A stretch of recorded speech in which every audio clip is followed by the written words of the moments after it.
xubno ka tirsan labada gole ee galmudug ayaa waxa ay ka qayb galeen daafurka mashaariic kala duwan oo bangiga adduunka uu ka hirgelinayo magaalada Dhuusamareeb ee xarunta gobolka Galgaduud. warkan waxay noo soo diray wariyahayaga Cabdullaahi Warsame Roble. munaasabadan oo ahayd mid lagu daahfurayo mashruuc ballaaran oo in ka badan 200 oo ruux oo isugu jira rag iyo dumar lagu barayo ilaa 5 qaybood oo xirfadaha gacanta ah kaasi oo horseed u noqonaya maareynta nolosha maalinlaha ah ee qoysaska danyarta ah ee ku nool xeryaha barakacayaasha ayna taabagelinayso hay'adda Raado oo kaalmo lacageed ka helaysa hay'adda WFP ayaa furitaankiisa waxa ka qayb galay wasiir ku-xigeenka wasaaradda amniga Galmudug, gudoomiyaha gobolka Galgaduud, gudoomiyaha Dhuusamareeb iyo maamulka hay'adda Raado. waxa sidoo kale munaasabada ka qayb galay waalidiin iyo qaar kamid ah dadka ka faa'iideysanaya mashruucan.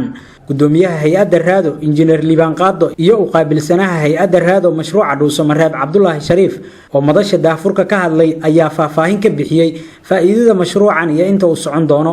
dadkaasi waxaan baraynaa 5 qaybood oo kala ah harqaanka, sida loo furfuro, sida loo xirro, sida loogu shaqeysto, sida makaaniga loogu waxaysto, qaybta la yiraahdo dharkarinta oo baatida loo karin lahaa ama shaatiyaasho kale ama saraawiisho kaleeto, kalarka loo gelin lahaa, moobeelada sida loo furfuro oo loo dayactiro, korontada iyo cilaanka. 5taas qaybood baan baraynaa 200 qof.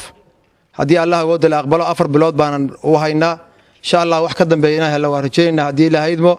waxa inta ka dheeri 3 arday oo meesha maalinka ka soo baxda ugu dhibcaha badnaata amaalmarinteedii hore iyo maamulaha anagu noogu sheeg waxa kale intaas ka sii dheerin rabaa inaan ku sii daro ardayda wax qabanaysa oo 5 fasal ka kooban waxyaabaha wax soo saarka ay soo saaraan inta ay wax baranayaan maalinta dambe xafladda aan dhigayno gudoomiyaashii ay noo imaan doonaan hadii Ilaahay idmo ayaan soo bandhigaynaa. waxaanan sii doonaa dadka danyarta oo kaamamka ama jooga ama barakacayaasha deegaanka ku soo kordhay ayaan sii doonaa meeshan gudoomiyaha degmada ayaan wada qayb doonaa kaamamka ayaan geey doonaa. wasiir ku-xigeenka wasaaradda amniga Galmudug Mahad Xasan Maxamed, gudoomiyaha gobolka Galgaduud Axmed Cali Jimcaale iyo duqa caasimadda Macalin Nuur Cilmi Cabdulle ayaa iyaguna dhankooda ka mahad celiyay mashruucan oo faa'iido badan u sameynaya dadka danyarta ah gaar ahaan kuwa ku nool xeryaha barakacayaasha.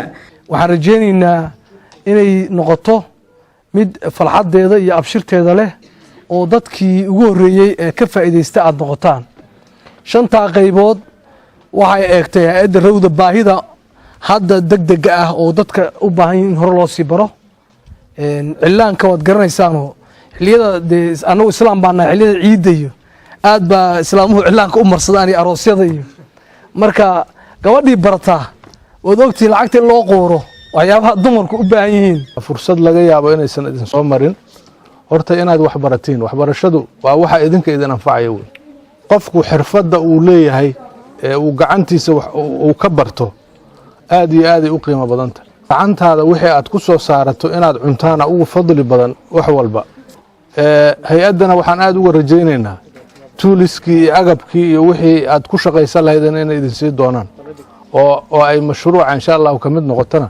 harqaanka qofkii loogu talagalay inuu barto ama nasiibkiisa oo noqdo waa inuu harqaanka si dhab ah caasimada gudaheeda inuu ku talaan rabnaa ku harqaamo haddii la yiraahdo. gabadhii cilaanka barata waxaan rabnaa gabdhaha inay uga faa'iideyso. korontada wiilkii barta maamulku mar dhow koronto yeelan doona haddii la yiraahdo annaga shaqo ku siinayna haddii la yiraahdo. ma sha Allah. waxaa la rabaa haddii la yiraahdo telefoonada waa sidoo kale xarumaha loo furi doona telefoonada ay ku sameeyaan Ilaahay idankiis. ma aha dadkaan anta la baro oo wax lagu beelinay iska tagayaan ma aha.